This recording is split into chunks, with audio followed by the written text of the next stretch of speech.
guys want to get some coffee or something? Can I get a cup of coffee? Black? Can't you see we talking? White? Even little kids in Mexico drink coffee. Well, I'm not a little kid in Mexico, okay?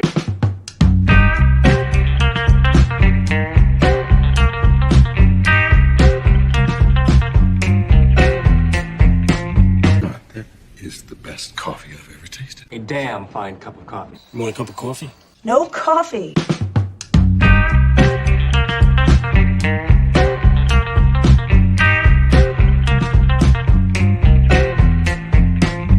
Coffee drinker, huh? Maybe we could grab some coffee? Coffee! Coffee, coffee, coffee, coffee, coffee!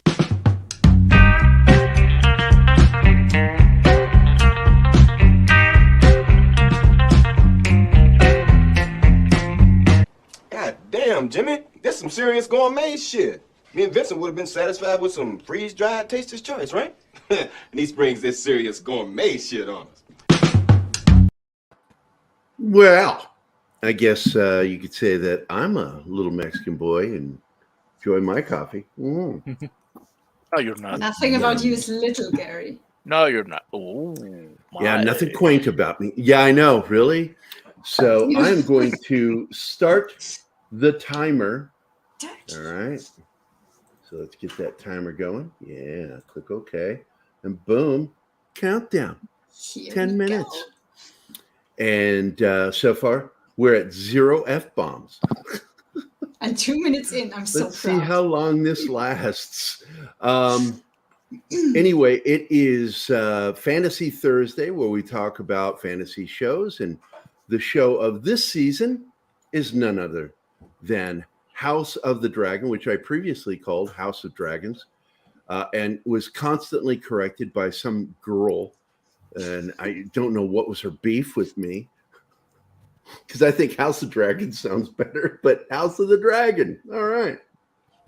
My beef is that you're a jerk, and you know that. Oh, yes, I'm a jerk, but I'm your jerk. I want to welcome Werewolf Jeebus today.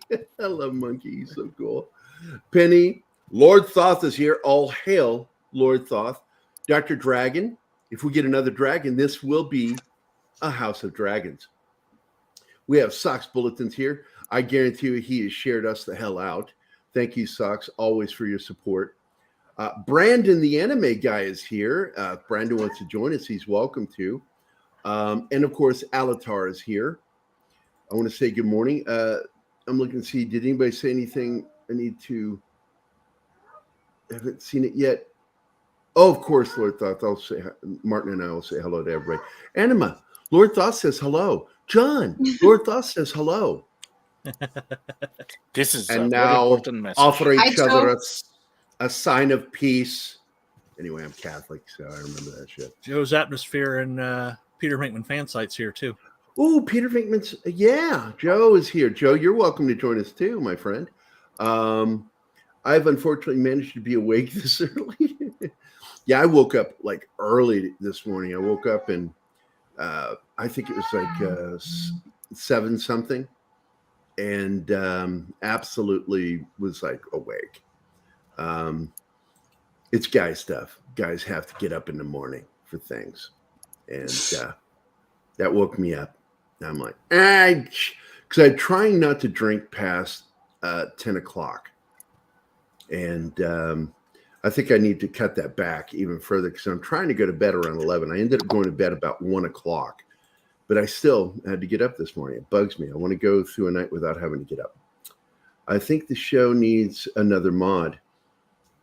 How many mods do we have out there right now? He's being sarcastic.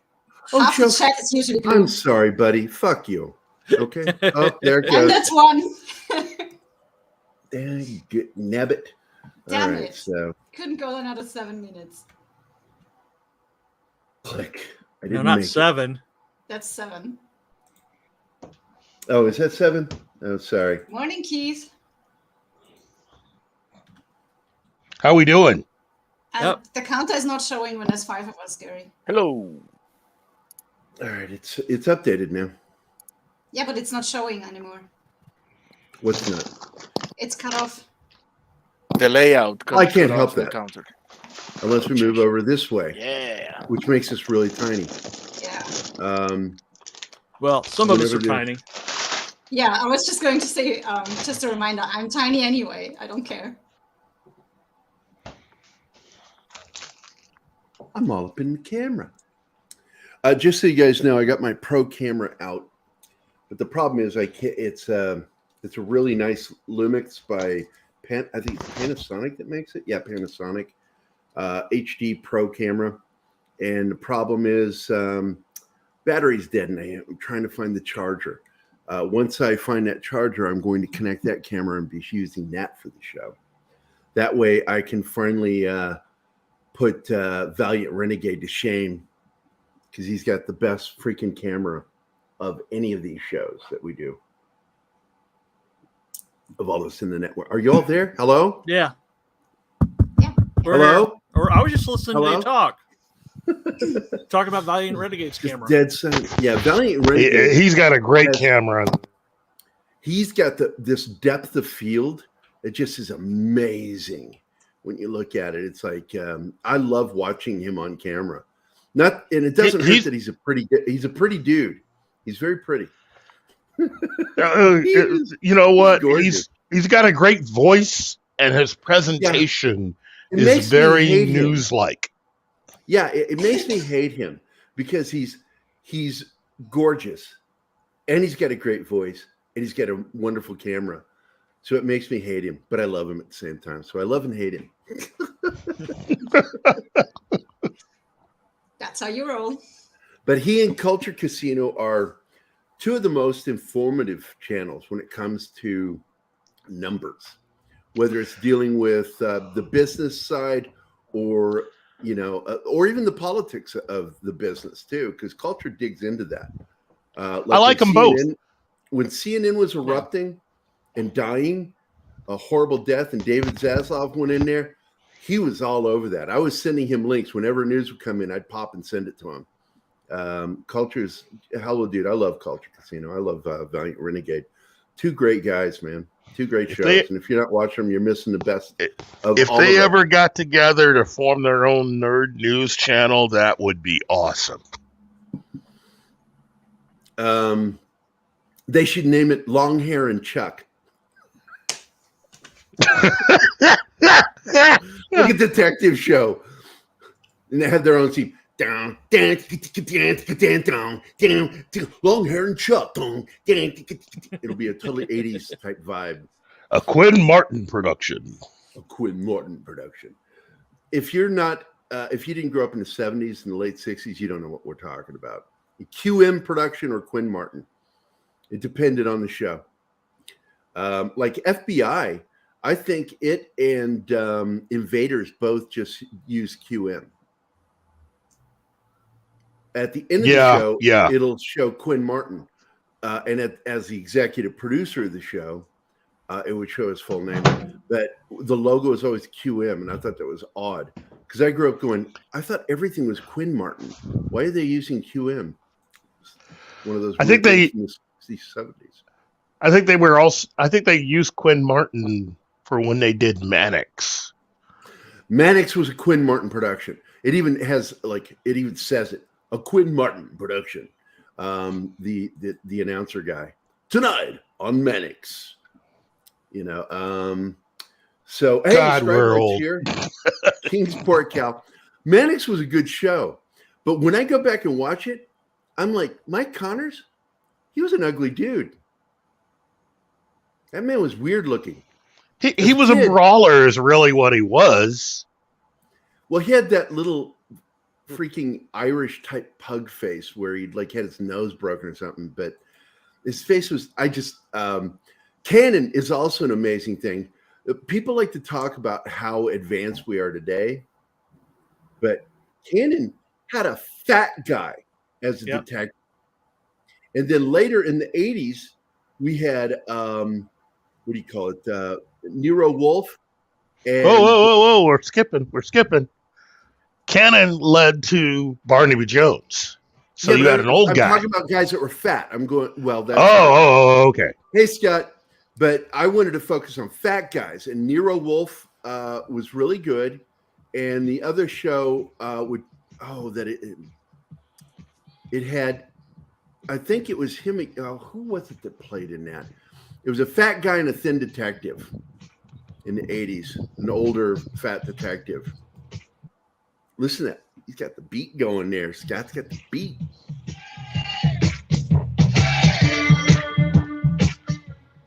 I will say real quick, remember, not as good as the music that was last night in the House of Dragons. It was really good music last night. It was really something. I was very impressed by it.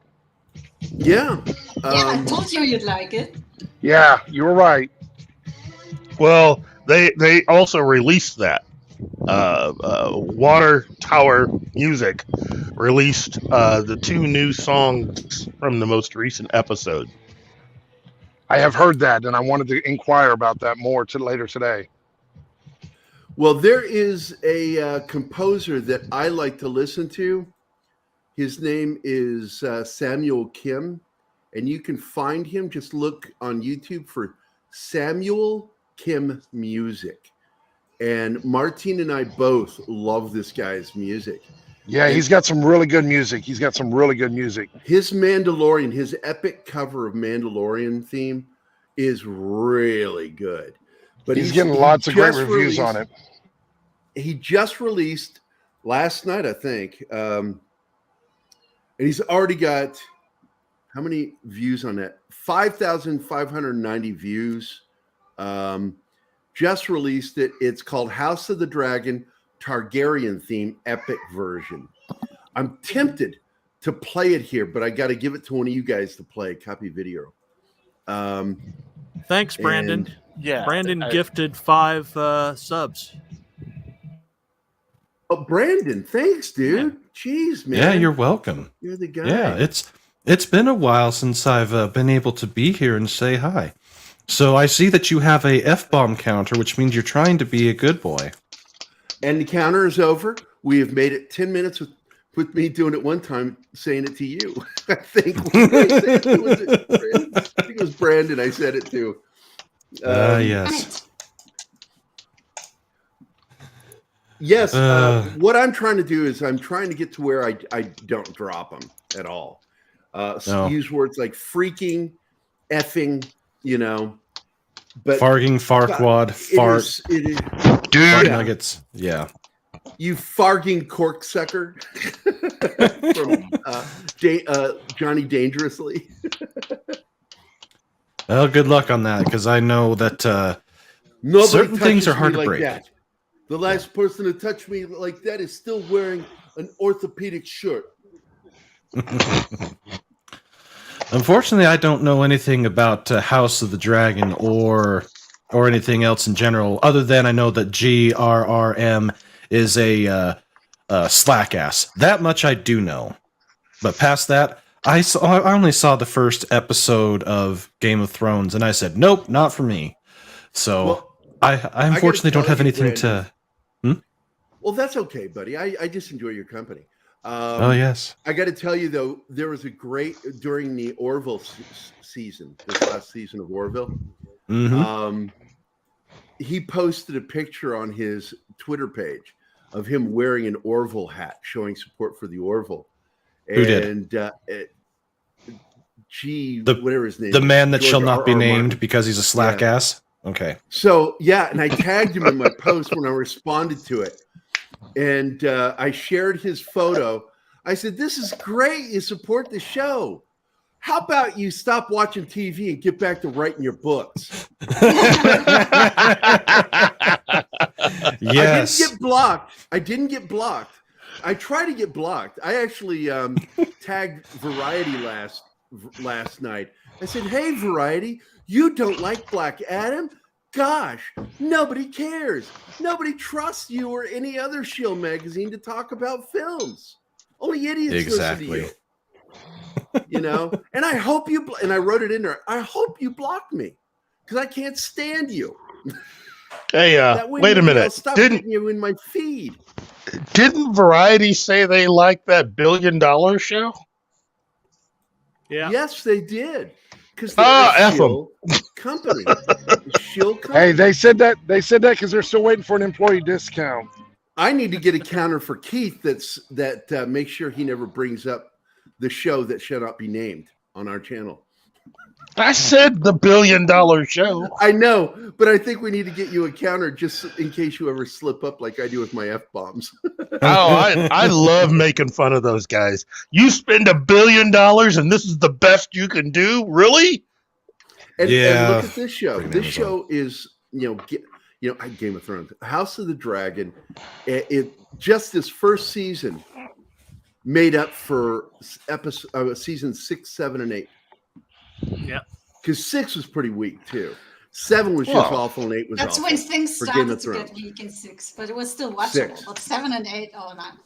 Yeah, because I got to tell you, the one thing I really liked of all of the stuff that happened was the fight between what's her name, the tall giant that I had a crush on, and Brianna Toth. the dog. Yeah, when those two had their fight, I was just that's epic. That was good. And it's the one thing I liked in I think it was season 8 when he and the Scottish guy are together talking, and he describes her, and the dog turns and looks at her and looks at him and says, "This woman does that like this," and he's like, "Yes, you know of her." He's like, "Yeah, I know her." Here's all I'll say about this show. We need variety. We do need decent fantasy / sword and sorcery type shows.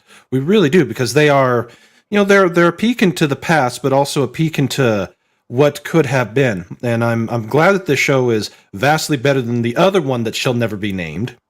Yeah. And oh yeah, I'm fully convinced. They are in so much trouble. Look who's I'm back. convinced. Mr. Tickle Trunk is back. Tickle Trunk! We missed you. Hey, I'm Mr. fully Gerry. convinced. Seriously, I brought it up. Yes, sir. I'm sorry to bother you.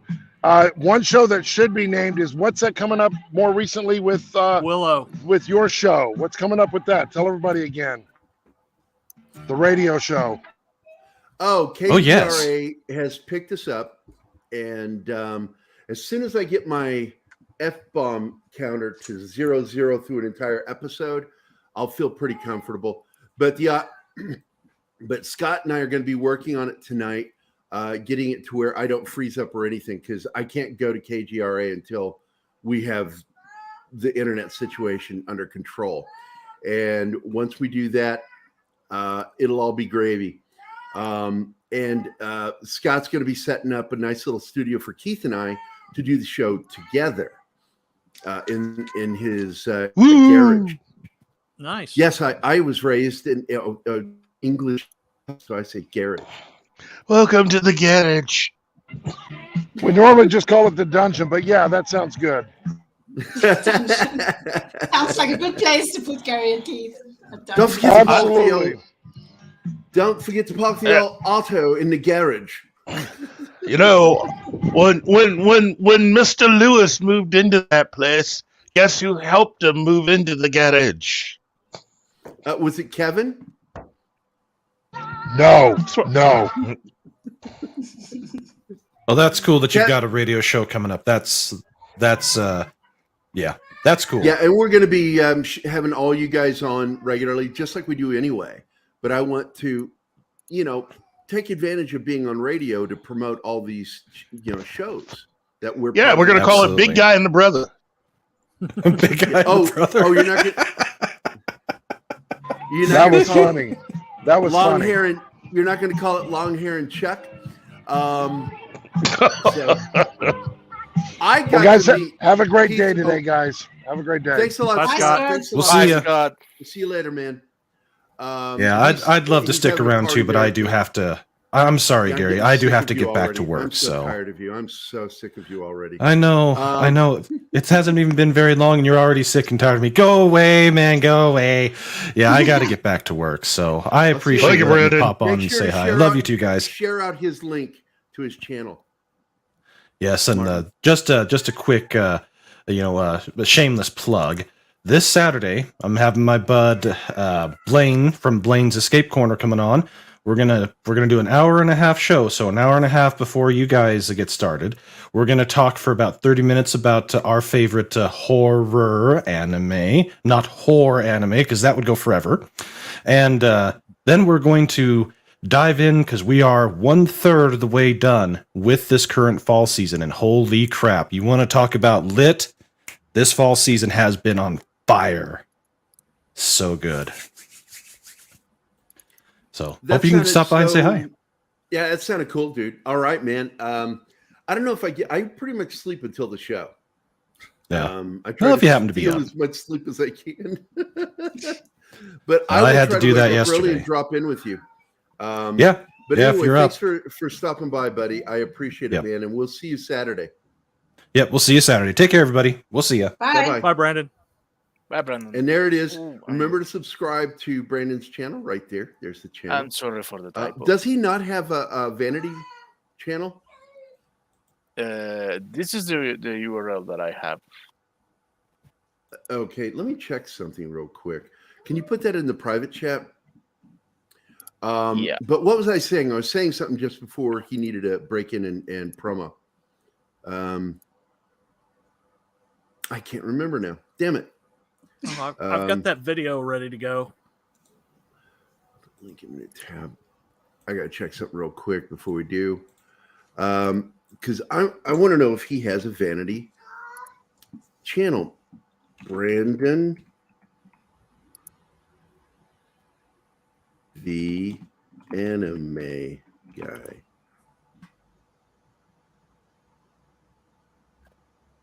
Higgledy-biggledy. That kind of went to him. Let me try that again. Yep. Okay, here's the link, Martin. You might want to save it somewhere. This is his vanity. It actually has his name in the URL. There you go.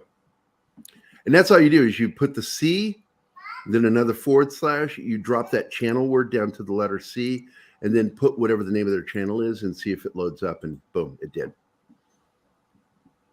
It's one of those little things I figured out that they do. Yeah, I still need, was it 38 more, or 28 more subs to get that for mine.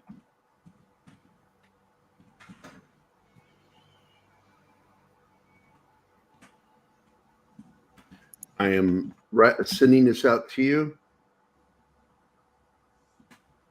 Everybody in the chat. This is his vanity URL. There you go. So, oh, I whistled. Did you hear that? I got that gap between my teeth. I have no, it's really funny. People think because I have a gap, I can just do it on command, and I can't. It's just something that just accidentally happens every once in a while. I go, oh, I whistled. It really tickles me because I've never been able to blow a whistle through my gap. So anyway, yeah, let's play this a little bit here. Yeah, this is their. There is sound, right? Yes. Okay. Yeah. Skip forward to about, I don't know, a few minutes in when the music starts to build. Ooh. You're having problems like me. You're infectious, Gerry. Listen to that, man. This guy's good. Samuel Kim Music. Go check this guy out, man.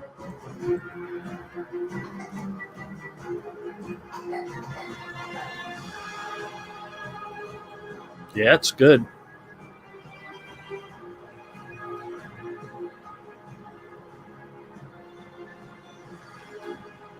You can go ahead and stop it, buddy.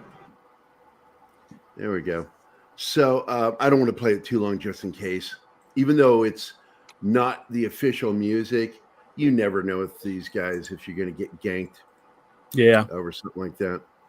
So let's get into it. Let's get into this episode.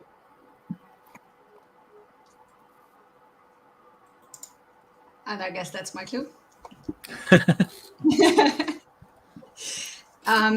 We have probably the smallest time jump ever in this series because it's the early morning after Alicent has this talk to her husband. And we see shots of the empty throne and the quiet castle. And then we see Servant Boy sneaking out of, I think, his bedchambers. And he goes down to what I think are the kitchens and finds the chambermaid, Alicent's chambermaid, and tells her that the king died. So she goes to Alicent, wakes her up, and tells her he's dead. Then Talia, that's her name, lights candles in the window. And that is a sign. That is a sign from Isari on the other side of the city that the king has passed away. So we see the spy network in action, but Alicent doesn't know it yet. Next, we cut to a council meeting where they announce it officially to the members of the council that the king has passed and that his final wish is to have his son Aegon on the throne, which plays totally into the hands of the hand. That sounded weird. Because it turns out that was the plan all along. They were never going to go for Rhaenyra. The plan was always to have Aegon on the throne, which upsets Alicent because she had no idea what's going on behind her back. So it doesn't matter really that Viserys apparently, and we know he didn't, changed his mind. They're all kind of shocked, but nobody speaks up with Lord Beesbury. He even accuses them of murdering the king. And Sir Criston shuts him down. He smashes his head onto his presence ball in the table. And they might have just created these balls for that purpose, to kill him that way. That was, I got to tell you, I joked about there being that baseball bat moment from The Untouchables, and that was it. You did. And I made that joke, and when it happened, I was like, it was a baseball bat moment. Absolutely. Yeah, teamwork. Yeah, team. Bat. That's so weird that I even called that out. Last week? It was last week. I said you said that last week. And they freaking do one. They did. It's a table. Everybody's surrounding a table, just like in with Al Capone in The Untouchables, walking around with that baseball bat. The thing about baseball is when you're out in the field, it's all about team. It's teamwork. Yeah, teamwork. But when they're at plate, one man. It's about at a plate. One man. Individual achievement, and that's one of the best scenes in cinema history, in my opinion. There are two scenes in that film, I think, that make cinematic history. That one, and when he stole from Sergei Einstein for the train station scene, the slow motion, carriage with the baby in it going down the stairs. He's trying to catch it while having a shootout. I mean, what a scene! That's an homage to the Battleship Potemkin. Yes, I said, Sergei. Know your fucking directors, dude. Jesus Christ! Read a fucking book. Yeah, Sergei Einstein. Directed. And that's 2 F-bombs in case you want to. Oh, did I? Yeah. Yes, you did. I told you I'm on you. Read an effing book.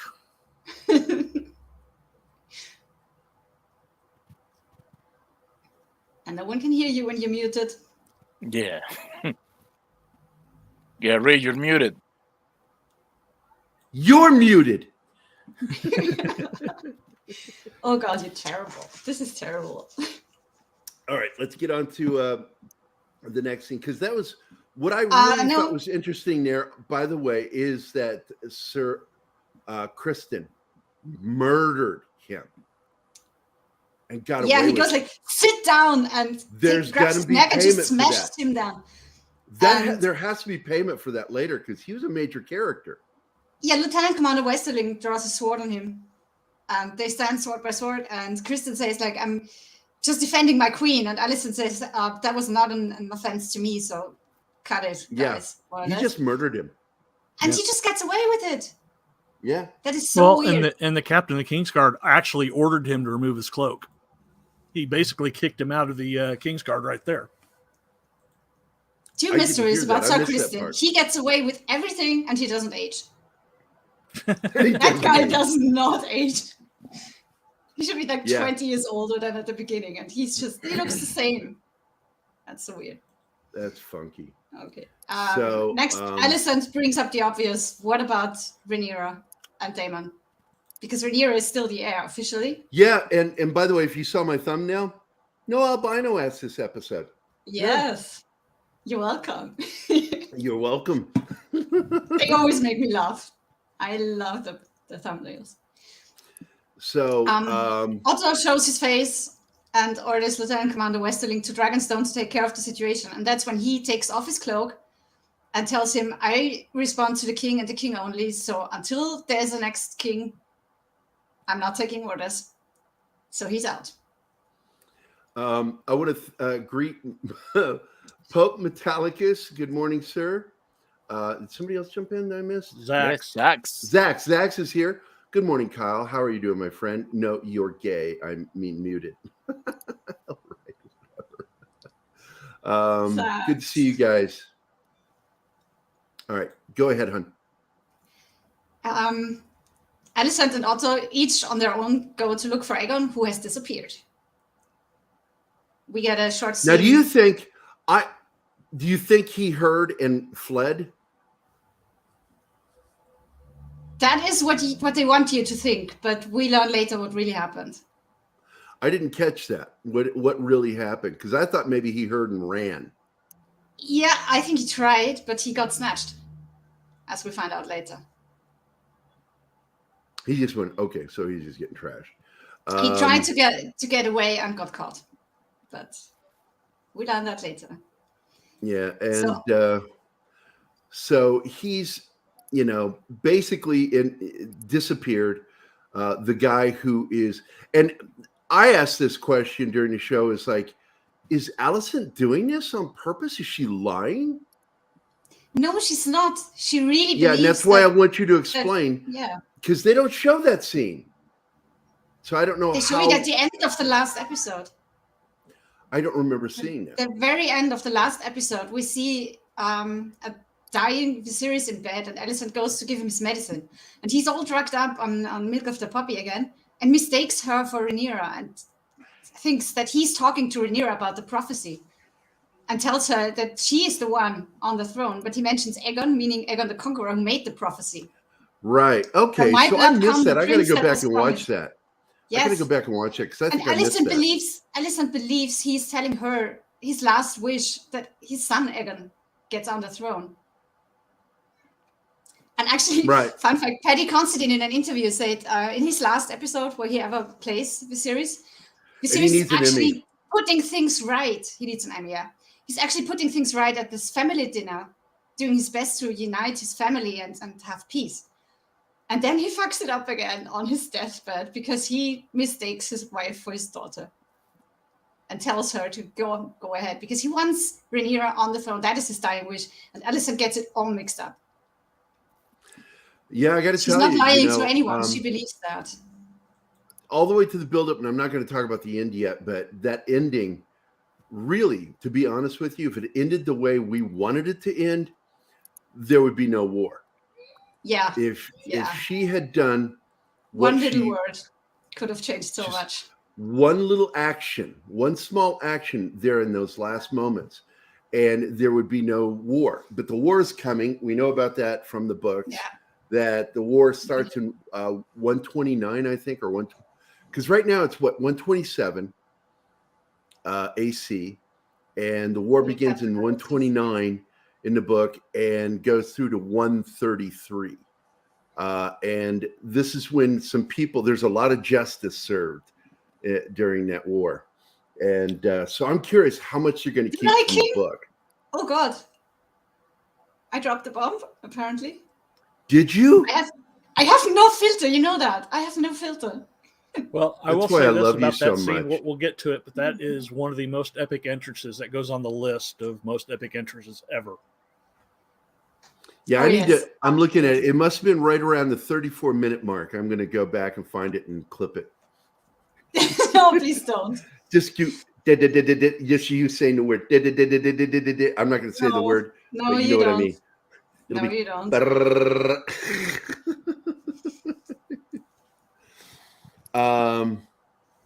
So anyway, let's go back because we know what's coming in the books, but they might make some slight changes in the show. Just I think to this keep is the things episode fresh. where they go the furthest away from what's happening in the books. Keith? Yeah, Keith is our book guy, but he's gone. Hello. Oh, Yeah. please. This episode, they went pretty far off the book. A little bit, yes.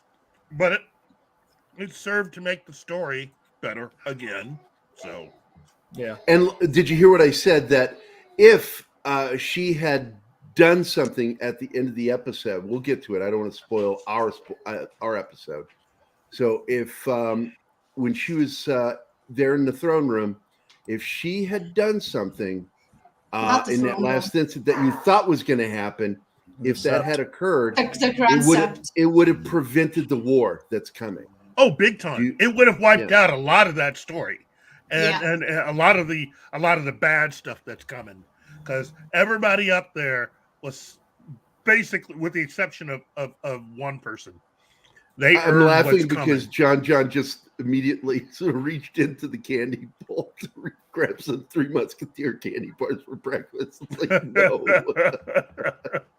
Yeah, John. You know what? Everybody that was there on that stage, with the exception of Allison's daughter, is someone that has earned what they are about to get. And did you catch it again? She was knitting a spider. Yeah, she was doing cross stitch a spider. Cross stitch. That's it. Cross stitch. Well, you noticed her smile at the end of the episode when it happened. Yes, I did notice that. She called it right again, and it was just nobody's paying attention to this young lady. I mean, she's giving everybody what they need to know, and nobody's paying attention. And I don't think she fully understands what she's doing, but she has a clue. Yeah. Like, well, hey, I'm having these dreams, and then things happen. So yeah, she's getting. Well, I got to tell you, the shows are always going to be better than the books. Because I hate him as a writer. I think he's a terrible writer. I count him up there with Stephen King, and that they're friends doesn't surprise me. Look, I'm expecting something really kind of cool for next week's episode. And I'm telling you, I think we may even get a surprise death. I mean, that seems to be the theme now for this season. It's just slowly weeding out the cast, and I think they're going to try to surprise us with a particular death next week. So, here's my prediction. It would be neat if it ended with a beheading too. That's exactly it, because they ended season 1 of Game of Thrones with the beheading of Sean Bean's character. Yeah. And I said, there's a specific character. He died in 130 AC in the books. Tom is in the house. For treason. I'm not going to say the character's name, but I predict and we all hope know it's him. who. We all know who. It's Otto. I think Otto should be found out to have been the murderer of the king, and that he has committed high treason against the crown and the kingdom. I don't think we should expect a beheading, because we already had a beheading. Partial beheading. True, partial, because he left his tongue. But I think what we should expect is a death in a way that we haven't seen up to now. I think we should expect the unexpected for this final episode, because that's really what this entire series has been like. Everybody had an idea of what they kind of sort of thought coming into this show. And this show has gone out of its way to give you a little bit of what you think you might get, but to completely surprise you with the characters, the motivations, and you need to have a shocking ending. And I think it will be a shocking ending. And the big shocker for season 1 is one of the main characters gets his head cut off in Game of Thrones, which is Sean Bean's character. I forget his name. Well, Ned Stark. beheading. Ned Stark. But I don't think we should expect a beheading. I think we should expect something shocking, but not a beheading. You know, that would be almost too on the nose, and that would also send a bad signal, because now we're okay. I guess we're gonna. Did you say bat signal? No, bad. B-A-D, dude. B-A-D. I thought he said the back door. Signal. Wow. Ned Stark. Anyway, No, we didn't have that yet, John. Still waiting. Ned Jeebus must be asleep.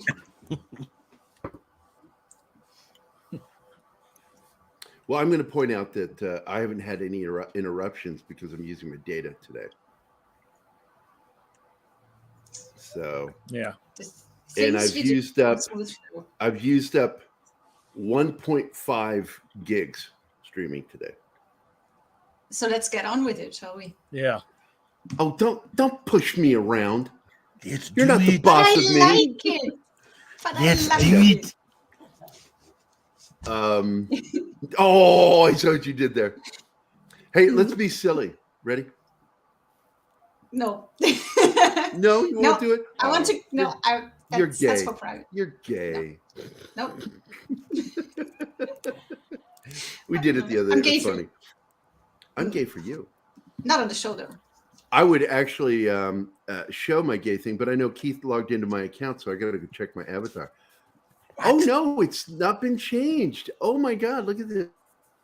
Me being gay. Gay Gerry. Yeah. That's so silly. Because didn't you log into my account, Keith? I don't think so. Keith is gone. Oh, how? Okay, I'm not going to bug you about it, but normally you log into my account. Oh, look at you in your Iron that Throne. Background, Keith. I love it. Don't keep that from us. It's so cool. It is. Hey, look, see? Look, you're sitting on the throne. Ned Stark, son of Tony Stark. What? I want to say good morning to Cavatino Cavalryman Che, who is a friend of ours to this channel, and I consider a friend of mine. And of course, none other than Don Ecker is in the chat. I invited him to join us, but I don't think he's watching the show yet. We got to get him watching the show. Who? Don Ecker. Don Ecker is watching the show. He has commented on chat. I have highlighted his comment. Then why aren't you joining us, Don? You're welcome to join. And by the way, the second one up here on the F-bombs was after the 10-minute mark, but the first one was pretty early, like within the first 3 minutes. And I dropped one too. Brandon said something, and I told him to F himself. We have two backdoors mentions. One from Oh, there we go. One from Sax, one from Jeebus. I am going to find the video. Hold on. I'm not going to play the one that's in here. I'm going to find one that's on my D drive, new videos. New video. Load. I have 3 terabyte drive right now. I just got because I needed to get stuff off my hard drive, the main hard drive. So here we go.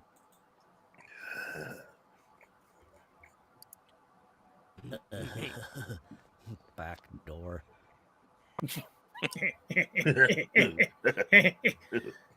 Fire!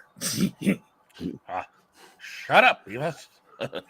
Shut up, please. Go. Cornholio. I need tippy for my bunghole. So you got the backdoor video, my friend. And you're always, Zach, you're always welcome to join if you want to throw your opinion in on the show. You're part of that group. So, oh, God damn it. Zach, you did it again. This stream is going to take 3 hours to get to the end of the episode. Because you're going to keep doing this. Why wouldn't you know that back door would trigger a trap door? There you go. And with that video, you get There you go. So, where were we? Let's go. Alicent goes to tell Helena that her dad had died, but Helena interrupts her by telling her there's a beast beneath the boards, and that's something she said in the last episode. And she refers, of course, to the epic last scene of this episode. But for now, she's just being weird again, and nobody understands her. And yes, Aegon is gone, so everybody sets out to find him. Otto goes to, what's his name? Eric, who is sworn to protect him, but he keeps letting him slip out of the castle and do his own stuff because Eric does not like Aegon. Otto orders him, go take your brother, find Aegon, and bring him to me and me alone. And Alicent tells Sir Criston, and Aemond is listening in the background, so those two set out to find him and bring him to Alicent and only her. So it's kind of a game between Alicent and Otto. Whoever finds him first wins the first round in this game, sort of. We cut to Rhaenys, who wakes up and finds herself locked into her chambers. So she cannot find out that the king has died. She's being locked away. She looks out of the window and sees all this commotion outside, but she has no idea what is going on. Oh, and everybody has left but her because she had to stay to take care of, is it her brother? Vaemond, who got his head sliced in the last episode. Yeah. So she has to take care of that, which is why she is still the only one of Team Black who is still in King's Landing. So they lock her away.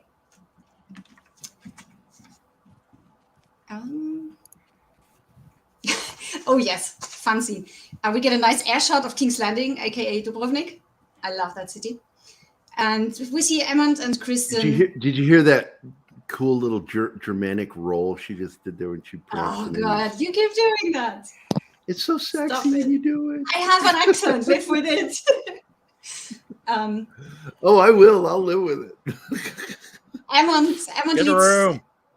Aemond She's leads blushing. Criston. She's turning red. Aemond leads Criston to the brothel where Aegon had brought him on his 30th name day to get it wet, quote unquote. And the lady recognizes Aemond and tells him, "You've grown." Yeah. But it turns out that Aegon hasn't been there in years because apparently his taste has changed, which Eric and Arik know because they had to. I'm so bad with names. I'm sorry. To Flea Bottom, which is a fighting pit where bastard children fight, and it's nasty. Yeah, and they make them file the nails, upset all her. the teeth. It upset her when we were watching. I said, I don't know. This is so much better than bum fights. I'd enjoy this.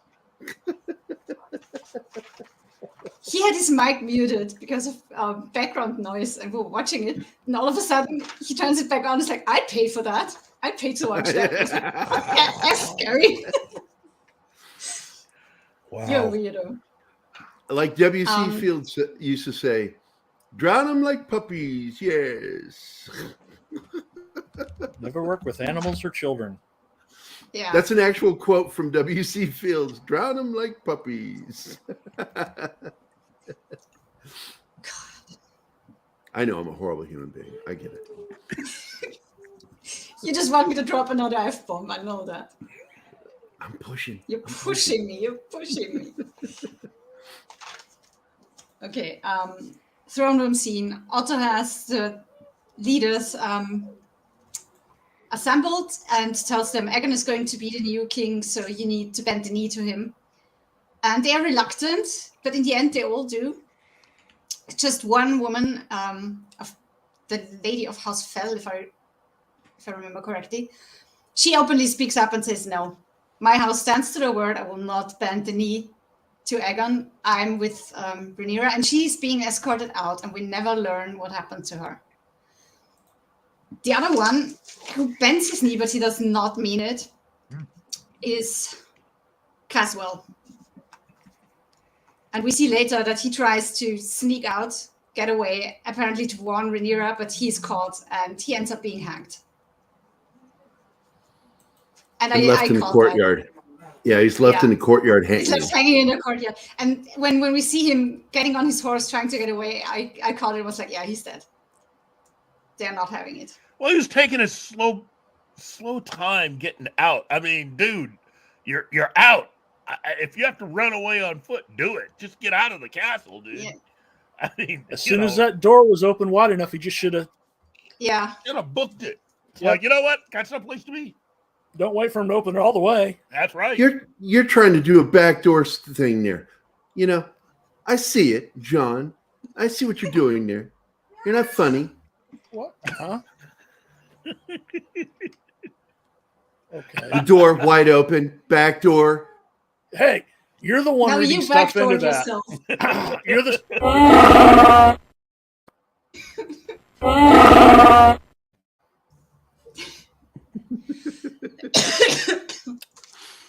All right, You're go terrible. ahead. I You're am. so terrible. It's true. Thank you for your cooperation.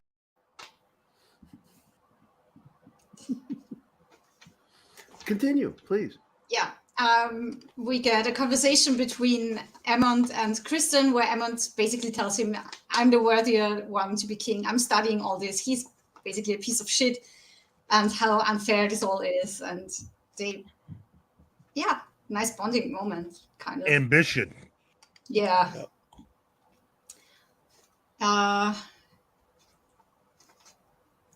I'm a bit lost because in the episode, it's cutting back and forth between the search teams and Lord Caswell trying to get away. So it's kind of tripping me up here.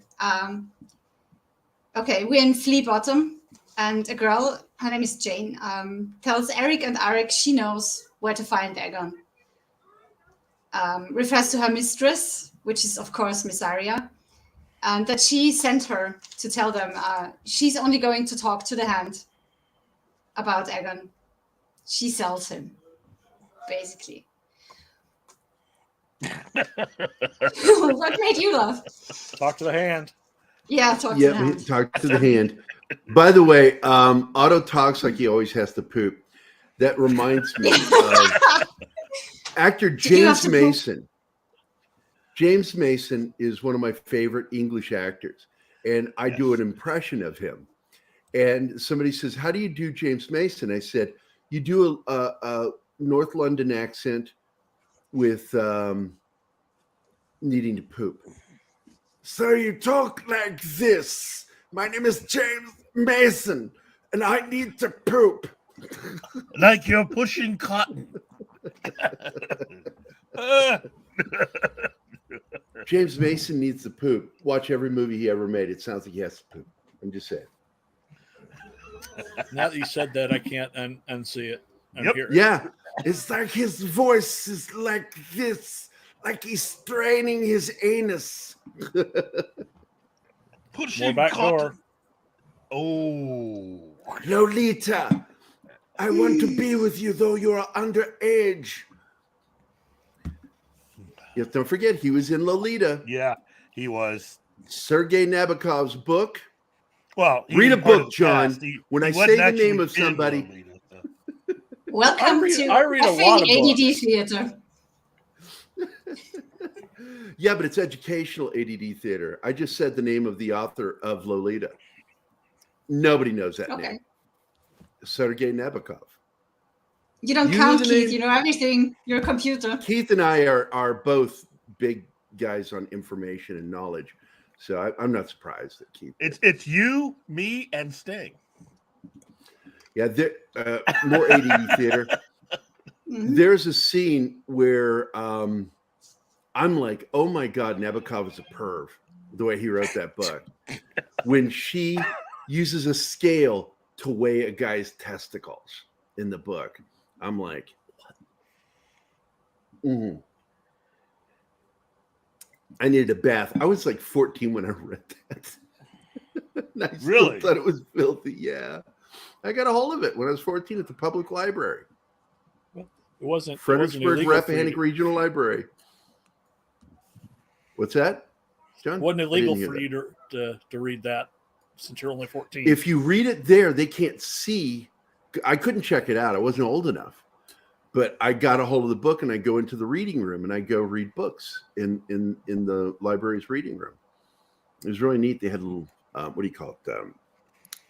the beanbag chairs. Yeah, I love I, that. I did that too at the school library. You know, my freshman year of high school, there was a book that at least all the girls were reading, and that was the novelization to Endless Love, and they knew what pages to read for the juicy The only thing stuff. good about that movie is the song. Yeah. Hey, look, I'm just saying. I remember they were reading specific pages that you could read, and it's just like, really? I mean, why'd you guys just watch the movie? And Keith, you don't understand. Oh, they like to pretend like they're better than us, but women are pervs. Just saying. I mean, hello. Yes. Yes, you are. Excuse me. Yes, the girl who took so easily to being twisted to my way of thinking. She just took to it. You just brought out what was there all along, Gary. I Don't know take too you're a much perv. credit. You're a bit of a perv. But I do want to say, Humbert, yes. Alliterism. I love that when they have characters in books or in comics or in film whose first and last names start with the same letter. Peter Parker. I was really funny. I was talking to a comic book pro and he didn't know what onomatopoeia is. And I'm like, you don't know what that is and you work in comics. Zap, pow. I'm going to hit you so hard, words will form in the air of exactly air above you. When I hit you. Oh, look at that Anima. It's like, okay, you guys have derailed too long. Sorry, Anima. No. It's get back to the show. You get so tired of us derailing your children. No, she's like a kindergarten teacher. We have this amazing scene coming up, one of the best scenes of the episode, and you just keep derailing, and it pisses me off. Yes, I know, but it's one of my favorite things to do. Romper, Stomper, Romper, Do. Tell me who. Stop fucking around. Who's old enough to remember that? Who's old enough to remember that? Keith is. John, do you remember that? Romper Room. We grew up on Romper Room, and I love that Jason show. And Tommy. Yeah. I really thought she could see Say us. my name. I really thought she could see us through the TV screen. I was waiting for her to say Gerry. Oh, Gerry. And then she wouldn't do it. And I go, bitch. Anyway. Oh, God. I took out the F word. I wanted to say effing bitch. Hot D gotta get back on dat. I'm trying, King's Podcast. I'm trying so hard, but I'm in effing kindergarten here. Well, just so you remember, it's important to know this simple fact. Wish in one hand and shit in the other and see which gets filled first. Go ahead, baby. The show is yours. Oh, is it? Whatever. We see Alicent grieving as Viserys is being prepared for his funeral because he's going to be set on fire by one of the dragons. And I had such a nice "I told you so" moment because I said all along she really loves him. She does have feelings for him, and she's the only one grieving. None of his children are. They don't really care, but she is grieving. And the next scene is, I think, one of the best scenes in the whole episode. She goes to Rhaenys to talk to her because she wants Rhaenys on her side. Actually, his daughter grieves. Yeah. She did grieve. His boys didn't. Yeah. She got upset. She didn't want to hear it. If you guys haven't noticed, in this episode, there was a distinct lacking of two characters. And I thought that was an interesting choice not to show them this episode. What characters? No, the couple. Husband and wife that were not in the episode. Who were talked about, but not shown. Yeah, you felt their presence. Rhaenyra? Yeah, but this episode is Team Green only, so. Yes, but I was so happy because there is a severe lacking of albino ass in this episode. Oh, and that again. Yeah. My heart was warmed by that. So continue, but just remember, guys, no albino ass in this episode at all. None. No. For those of you that seem to like it for some creepy, pervy, fetish reason, None. You That just gets to you, doesn't it? I mean, that just lives. I really do hate it. Rent free in your head. It just wow. It's like, look, man. Look. If I want to look at a butt, I want to see a girl's butt every once in a while. But they love showing man butt and wiener. It's in Matt Smith's contract. Yeah, you're right because of the crown. I was just about to forget that, and now it's in my head again. Thank you. That's your man right there. Yes. I don't know why. Human sacrifice, dogs and cats living together, mass hysteria.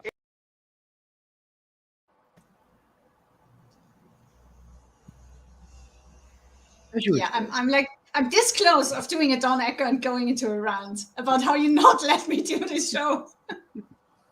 Go for it, baby. This is terrible.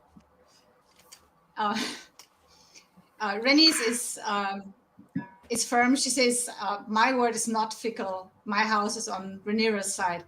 And Alicent gives her talking about, look what it got you being on Rhaenyra's side.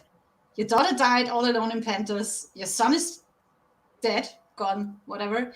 Your husband left you to go on this war for 6 years and now came back, and we still don't know, does he make it or not? He's really badly wounded. You're all alone. You have no one. And you should have been on the throne, she says that. And Rhaenys is really surprised to hear that from Alicent. But Alicent says, listen, we are in this situation. You should have been it, and Viserys would have been much happier living in the countryside, reading his books, studying his history and stuff. But this is what it is. We're not meant to rule, but to guide the men who rule. And Rhaenys turns it around and asks her, have you never imagined yourself on the Iron Throne? Which kind of shuts Alicent up. And she asks about her dragon, which is locked away.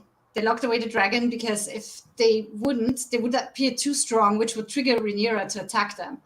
And all Alicent wants to do is prevent the war that we all know is about to happen. Look, man, we have a celebration here for Darius Munchausen. 12 months. Outstanding, Nice. Darius. 12 months.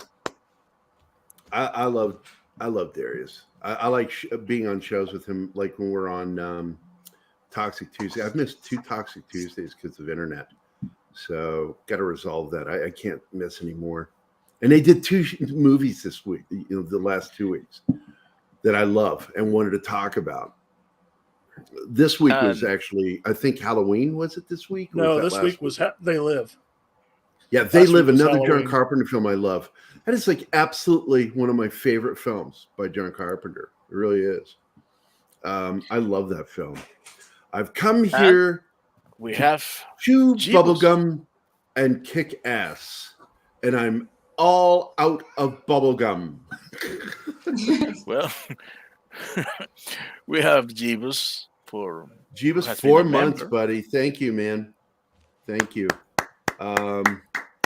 It's because of you that I can buy coffee.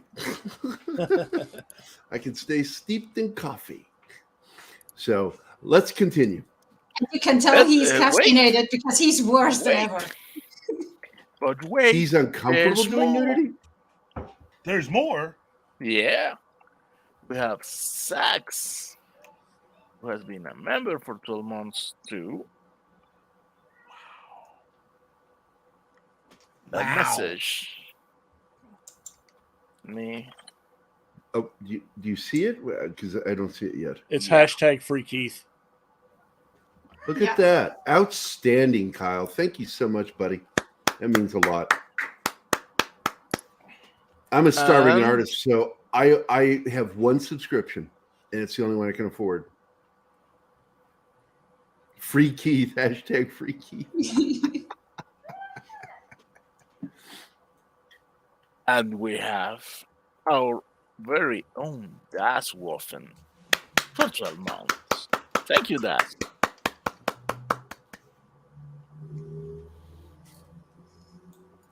I have a little boy next to me. No, I have a little boy next to me, and he's on his own right now. So I'm terrified he's going to start. making noise.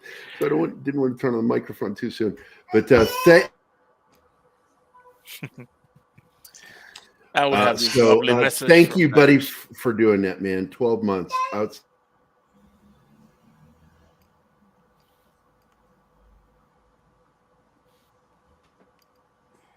Just roll with it, man.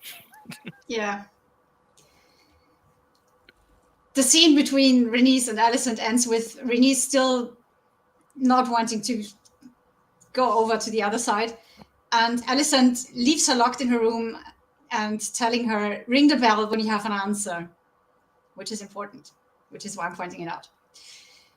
Next, we're back out in the streets. Emmett and Kristen see Otto with Missaria. And she proves she's the White Worm, they call it, by telling him, I know the king is dead. I took and hid Aegon, and I'm selling him to you, but I don't just want money. I want you to stop what's going on in the flea pit with those children. She's the only one who cares for those children. They're all bastards. And we actually see one of Aegon's bastards. We suspect there are many more. So she wants him to stop that. Those are her conditions. And he says yes, okay.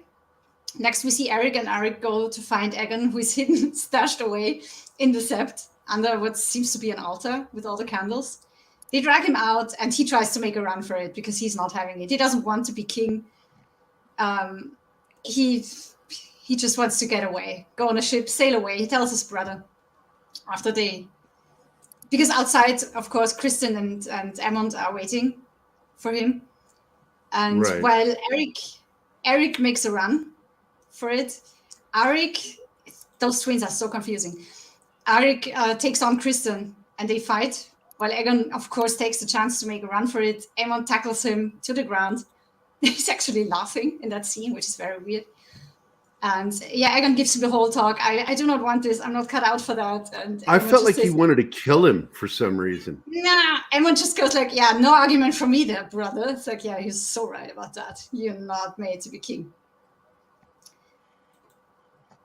Well, there's always been a little bit of animosity between them. Remember, his brother participated in the whole pig incident.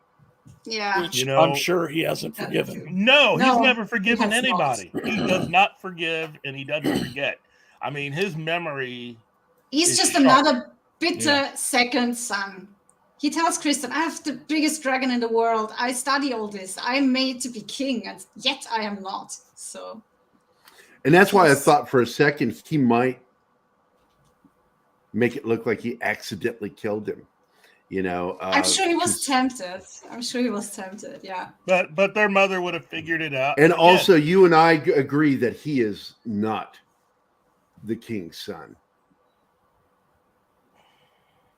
We believe that Matt Smith's character is the father. He just looks too much like Damon. Walks like him. That can't be a coincidence in casting, yeah. He swaggers exactly like him when he walks. If you watch him, he doesn't walk anything like the king when he was healthy.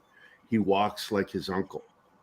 Well, the first time. The stare down that they have. He wants to be him. He wants to be Damon. Well, after the whole beheading thing, you notice the look on his face. It's like, whoa, that's horrible, but that's kind of cool. Yeah.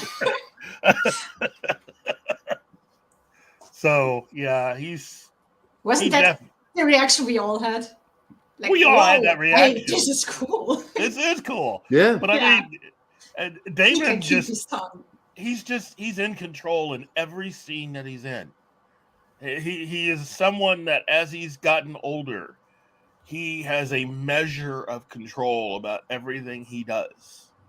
And I think that allows a certain someone's to, when he's paying attention, he's eyeing that. It's like, so that's how you do it. Okay.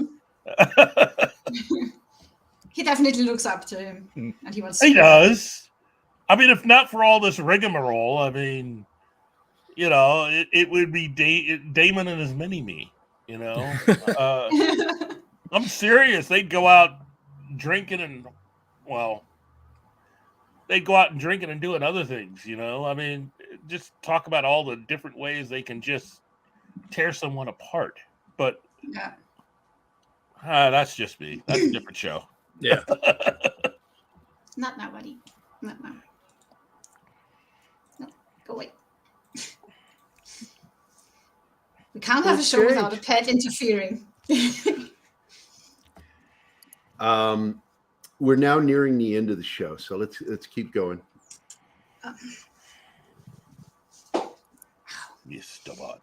Alicent goes to confront Otto because now she knows that he has been using her and how much he has been using her. And she tells him that she has Aegon and she's in control now. She's going to name Cole the new Lord Commander of the City Watch. She's having Aegon crowned, anointed. That's the word she uses. The very next day, going all big on Targaryen power and strength in front of the whole town. They all need to see that. And she does not want Rhaenyra killed, which is a problem for Otto because he knows she has her supporters. They are going to come to her aid and war is going to happen. So Alicent insists on being acceptable terms being sent to Rhaenyra so that she can get out of this alive and not deadly insulted. She wants her to rather go away, leave Westeros or whatever, than being killed. And Otto is not cool with that. The only solution he sees is to have the whole family taken care of. Yeah. No, I mean, again, as we see these lines drawn, if anything does happen to Otto, Alicent's just really turning her entire family into followers of the religion, the true faith. You know, all of them seem to... The faith of the seven. Faith of the seven, you know. The symbols are everywhere in this episode. Everywhere. Well, that's the thing with Christian. That is when they reveal that he is now a follower. That explains a lot, unlike a certain other person who wants other things from the Queen. Yeah, you're leading up to the next scene. And I think I'm sorry. I let Gerry take care of that because I'm just too grossed out by what's happening between. You were grossed out. I was like, dude. No, this is. He's going off Quentin Tarantino. This has been going on apparently. That seems to be a standing deal between them. And Otto's noticing. It's like you've been spending a lot of time with the Queen. Yeah. I think he knows. Speak of I think he knows too. He knows everything.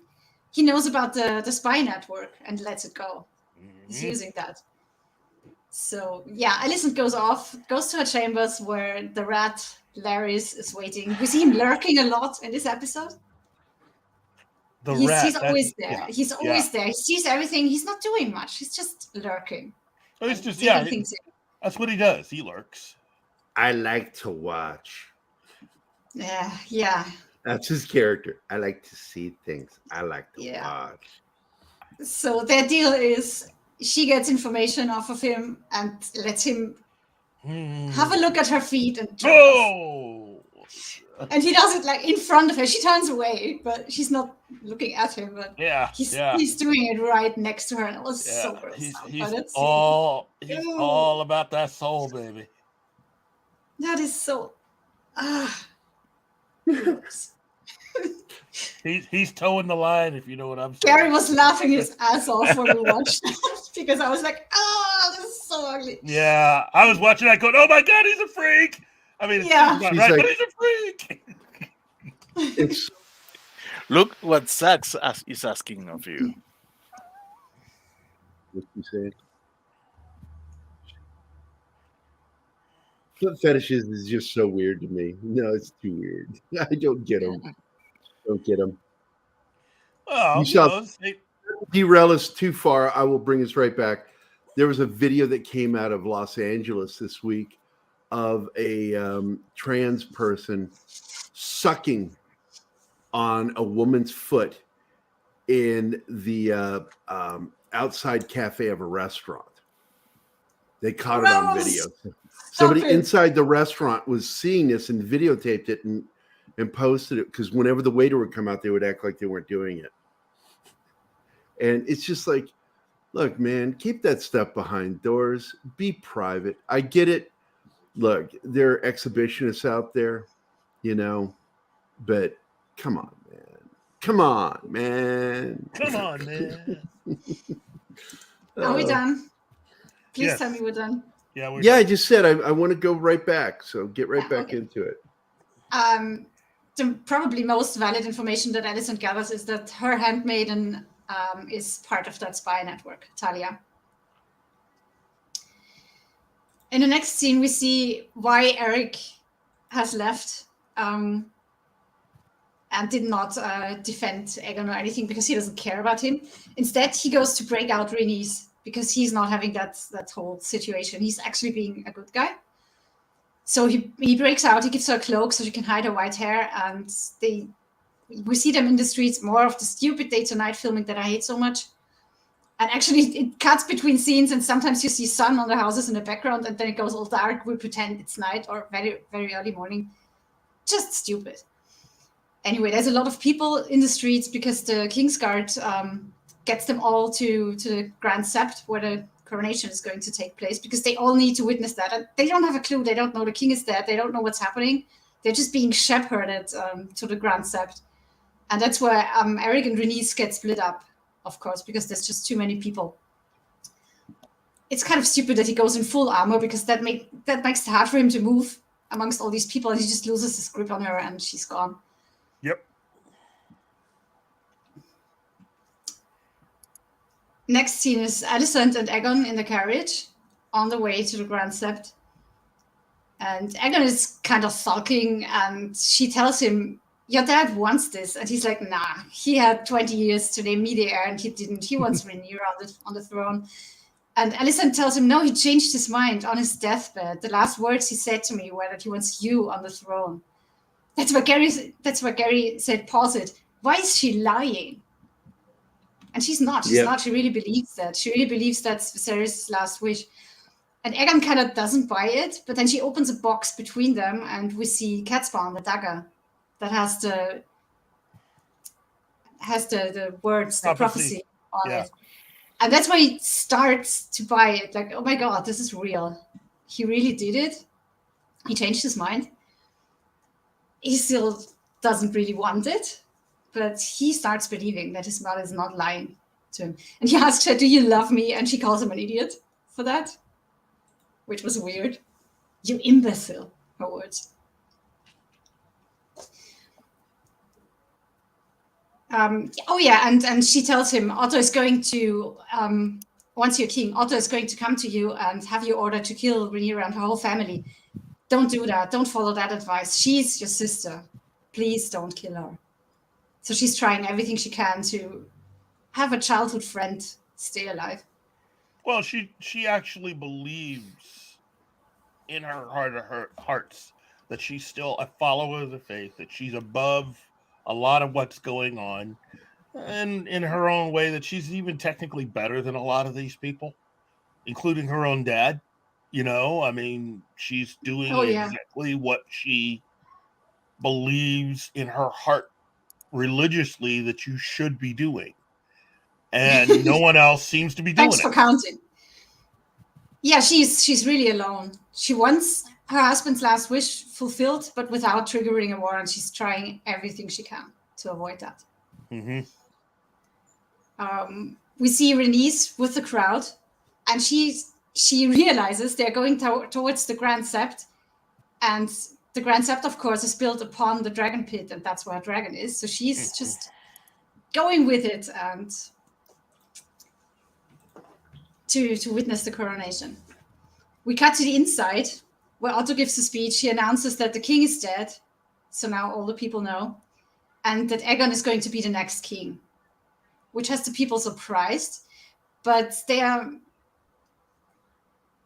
really care who is the next king or queen, I think. They're just like, okay, I think this is okay. So they applaud and cheer, and we see Aegon enter. The Kingsguard stand with their swords drawn, and Aegon has to walk all the way up to where his family is and the priest, the Grand Septon. And as soon as he passed under two crossed swords, they drop them. So it's kind of an epic walk that he's doing there. And he does not look happy. He's really anxious. And that must have been a hard work. I think no one wants to be in his shoes. We see the priest give him the blessing of the 7. And as he does that, we see Renée sneak off. It's important. Next, we see Sir Kristen put the crown on Aegon's head, which explains his name, the Kingmaker. And he's announced as Aegon, second of his name, King of the Andals and the Rowena and the First Man, Lord of the 7 Kingdoms and the Protector of the Realm. And the crowd is cheering. And that's where he kind of starts liking it, because he draws the sword, Blackfire, and yields it to the people. And he starts liking this. Yeah. And this is where things get epic. Because as the crowd cheers, suddenly the floor explodes. Enter Rhaenys on Meleys. And the dragon makes his way all the way up where Aegon and Alicent are, and the dragon screams at them, which is the answer that Rhaenys has for Alicent. Basically, go F yourself. Well, Helena's smiling ear to ear. Yeah. Helena's smiling. Yeah, she could have died. Everybody on that dais could have and died. And that's what we referred to at the beginning of this show. She could have just said one little word, Dracarys, burned them all, and avoided so much death and slaughter. She doesn't do it. She flies off. And that's how the episode ends. Yeah, like I said, it's one of the most epic entrances ever as Meleys just busts up through the middle of the floor of the Sept. And actually, I didn't pick it up, but during the coronation scene, you hear a dragon. Gerry picked that up when we were watching it. Yeah. It was like, yeah, because I heard the was flap. Was that a dragon? Yeah, you hear the dragon. And then she breaks through the floor, crashing the party. Epic. Best episode ending ever, I think. And she flies off. To go warn Rhaenyra. Yep. Well, first of all, to go home. But yeah, to go warn Rhaenyra. Yeah. I mean, there is definitely a war coming. And the look on Otto's face. Yeah. This stuff has just gotten harder. It's like I said when I posted it on Twitter. This is the beginning of the Dance of Dragons. Yeah. Yes. Well, Otto was really hoping to be able to just, take one dragon rider out of the picture. I just asked for one thing to go right. Yeah. Well, suck it. So suck it, Otto. And I love that Otto is screaming for the door to be open, and they're closing it, and he keeps yelling the command to open it. Nobody can hear him over the cacophony of people's voices and yelling and screaming. So I thought that was neat. Yeah, and like I said, if she had pulled the trigger on that dragon, I don't know where that button is. Pulled the trigger. It's the word, Dracarys. It's the command. I think that I know everybody knows that if she had done that, no war would happen. But now the war is coming. Yeah. Because she turned around and left and let her live, mother to mother. Well, killing everybody. Well, look at her son's reaction. Here he is, just starting to get into this whole "I can be king" thing, and suddenly he's cowering behind his mom. Meanwhile, his brother's like, "Whoa, cool." He's thinking, I need to go get my dragon. Yeah, exactly. By the way, Retro Nerd, good morning. Good to see you. Absolutely. There was that mother to mother moment. They had one earlier, and then they had that one again. That was their final one. Because she's going to be her enemy if they meet on the battlefield. Oh, yeah. That was it. It was like, well, what is it? Spider-Man says, everybody gets one. So ultimately, she realizes that all of those people there are going to want to kill her family. That's really what it comes down to. This is it. That she did them a solid. She did them a kind of a favor. It's like, you live because I wish it. type situation. That's really what she did in that situation. You know, you got who you think you want to be king. I'm in control because I could have killed every one of you. And you are alive because I allow it to be so. So now, see ya. Well, Alicent has her answer now. See, you wouldn't want to be.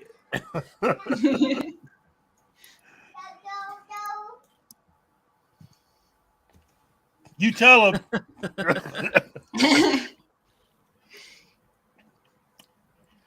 But So, that's look, the next episode is just going to be flat out awesome. Oh, and we should mention that this is the last we see of Alicent. The next time we see her will be in season 2 in 2024, because it's going to be a long wait. Yeah. She's not going to be in episode 10? No. I saw that leaked out on Twitter on one of the many related pages that I follow. It said that this is the last we see of her for now. Because the next episode is going to be, as this episode was focused on Team Green, the next one will be focused on Team Black. So I suppose we're not going to see King's Landing either. It will be on Dragonstone, whatever's going down. Basically, what was going on at that same time. And probably. They're probably going to end the episode with them getting the word the king has died. And so, but how do they get it? Pigeon? I don't think there was a raven sent. I think it's Rhaenys bringing that message. Yeah. So that's where we're going to pick up Rhaenys landing and spreading the word there. Well, because she supports Rhaenyra, so I'm looking forward to next week's episode. Hey, maybe they meet mid-air, Rhaenys and Rhaenyra, because Rhaenyra wanted to drop the kids off and come right back on Dragonbacks. Maybe and have a dance of dragons in the sky. Why not? I mean, that'll be so nice. I'm so looking forward to a dance of dragons. It's so gay. That would be so bad for her to appear at that time. All I know is I want more dragons. I'm so sad that we have only one episode left. I don't want this to end and continue in 2 years. Yeah. Why? Yeah. And that's about how long that $1 billion show is going to take off too. So. Oh, don't mention it, Keith. F you. I'm just saying. You keep doing this. That's Somebody a sign made to end the popping show. noise. It was a little tiny popping noise, but it caused me to have a blast of tinnitus, and I just had to turn all the volume down to stop it. Where I get that ringing in my ears, that whistle. That $1 billion show. You mean Andor? Yeah. Yeah, Andor. Andor sounds like a show about dragons too, doesn't it? Instead of Star Wars. Yeah. And look, I'm going to tell you, it's not Star Wars. It doesn't feel like Star Wars, but I enjoy the show. It's got good acting. It's got good writing. It's finally got an aliens. story. We should talk about it on the show. Yes, we should. When this series is done, we need to pick some more shows to talk about. So we'll probably make that one. And you only like it because the guy that plays the main character sounds like you. I'm gonna do it. He does. Who else was it that? Who else was that said that? Was that Dork Knight that pointed it out? Yeah. Because it's like when I was watching the first episode, and he started talking. I'm like, man, his accent is very similar to yours. And but he's actually from Mexico, right? You were telling me. Yes. Yeah. Whereas you don't have a Mexican accent, you have a Venezuelan accent. Because I catch it. Because I mean, every once in a while you say certain words that could fall under Mexican Spanish, but you don't do the ch sound very often with certain words. Okay. You actually enunciate. And yes, Danny's still alive. Yes, it's true. He's been on the show a couple times. But you know what? Even when he's not here, the show. Oh, we have more than one dragon. It's a House of Dragons. It's a House of Dragons. Dragon Ruse is here. Finally. Yay. You have a House of Dragons. Yay. No, anyway. no puppets, please. No puppets? What? No puppets. I don't Zax like wants to do puppets. season 2 with puppets. No. I don't know. I kind of think that'd be funny. Well, So- you could use the puppet dragon that Floral made. Have you seen it? What? Floral from Under a Rock made a puppet dragon. Man, it's awesome. Oh my God, I got to see this. Have you got it? Do you have a picture or anything? No, but he's got the whole process on video. Yeah, on he's his been channel. posting. He's been posting a progress video as he makes it. Nice, man. I want to go check that out. Now we're a House of Dragons. What? There's good writing in a show recently. There's actually several shows with good writing in them. I like this series. I throughout like this year. Andor. This year has had a lot of good writing. I mean, seriously, there have been a lot of shows this year that have actually had some good writing. You know, Well, as long as they keep the showrunner, I think they're going to do fine. House of the Dragon. Picard season 3, I still have my doubts, despite what R&B said. Yeah, me too. Me too. I'm not sure I'm going to give it a chance. And here's my other problem with it. I said, if let's say season 3 is finally good, okay? Let's say it's good. Alex Kurtzman is still in. And if you support Picard season 3, you are still supporting Alex Kurtzman. It's a win for him. Yeah. Willow does start And next month. I have my doubts about that show. God. Yeah, I have a serious doubts because look, Disney is producing that. Just like what happened before with Star Wars, there are books, and they did not follow the books. So, yeah. So there we have it. We have reached the end of the episode. I really think that this was an outstanding show this week. Yes. I'm not talking about ours. I'm talking about the House of the Dragon. Yeah. The Damon Show. You guys decide if our show's any good. Damon Show. The Damon Show. Is it not? It is. He is the. He's the star. He's not the antagonist, but he is the central character. He's not a protagonist either. He's just a very dark and dangerous main character. I don't think he's even that dark anymore. I think he needed to find He where cut he belonged. half a guy's head off, leaving That's the not time. dark. He just broke That's the law. dark. He broke the law and he was enforcing it. His brother, the king. He called his wife a whore. That's right. He just defended his wife. And he knew he was going to say, it's like, your wife is. That's it. Say That's it. Come on. Say it. I'm sorry. This is number 3. That was dark as fuck, dude.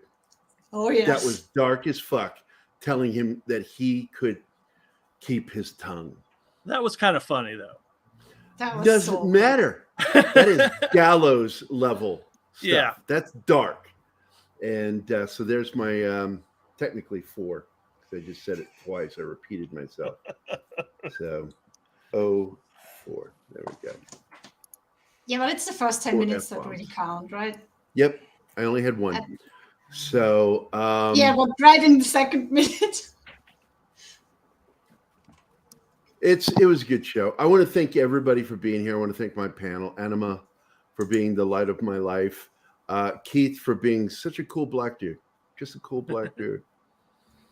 And doesn't it sound weird that they refer to some of the people in the show as blacks? It always throws me when they say it. But what about the blacks? And I'm Blacks and the greens. I know, and I'm like going, nobody thought that would sound funny? Nobody at all. Nobody. Okay. All right. Nobody thought that would sound funny saying that. Funny, like not haha, but funny, like, huh? Really? Huh? But I want to thank John Das Wolfen and, of course, Martin Acosta Santana for being here and being the right side of my brain. And Keith, my partner in crime, I'm always grateful to see you anytime. And now I want to thank the chat. Werewolf Jeebus was first to post. Penny, Lord Thoth, all hail, Lord Thoth, Dr. Dragon, Socks Bulletin, Brandon the Anime Guy, Alatar, the Peter Vinkman fan site, Joe's Atmosphere, Scribe Light, Kingsport Cow, Zacharot 315, Mr. Tickle Trunk. I suppose you expect me to talk. Let's see. Pope Metallicus was here. Dustin, Zax, Kyle, God, I have trouble with it. Cavatino, Calverman, Che, Don Ecker, and the Bat Channel. Thanks for showing up, Bat Channel. It's awesome to see you. Retro Nerd Girl, thank you. Dragon Ruse, making it a House of Dragons today. It was a fun show. I guess next week we'll have our finale episode for the show, and then we'll have to find something new to talk about during the week. Andor, will it be Andor? I don't know. So thanks a lot, Peter Vinkman fan site. I appreciate it. I'm glad you liked the show. Yes, thank you, Retro. And of course, Zach, I'm always grateful for you, man. Good dude. If you are not subbed to Zach's channel, Zach's, post your link to your channel, man. Check out his show. Really good. And he started posting these videos. And once again, I'm going to say, I'm always concerned when you post videos from other shows, like Band of Brothers and all that, because inevitably there could be blowback on it. So just watch your back on that, will you, buddy? Great videos, though. I love Band of Brothers. Well, I work for the guy who is the military advisor for that show. Disappointed show is called House of the Dragon and no mention of Bruce Lee. I know, right? Right? No, Che's right. They should have a Bruce Lee character. Not Bruce Lee, neither Don Wilson. How about House of the Last Dragon? Oh. Hey, that's a good movie. Hell yeah, it is. No, it doesn't. No, it's an awesome movie. Oh, that is an awesome film. It's bad. Yes, it's bad, but it's so bad it's good. The Very Glow. enjoyable. And it's what's his name that produced that? What's his name? Barry Gordy. Barry Gordy. Barry Gordy's Last Dragon. It is classic. It's got the Shogun Fun. of Harlem on it. Yes. And you know, I found out later that isn't the Shogun the dude that appeared on Briscoe County Jr. as one of the bounty hunters? Yep. Same And actor. it was, right? Yeah. Yeah. Because Keith was shaking his head no. I thought it was the same guy. Pretty sure it is. I think it is the same guy. Yeah. Okay. I'm just making sure because you shook your head no like that. And I wasn't sure, Keith, if you were disagreeing. So Barry Gordy's Last Dragon, if you've never watched it, watch that damn movie, dude. Watch it. It's just fun. Dumb, but it's fun. I love the music. I love the silly kung fu stuff. Everybody was kung fu fighting.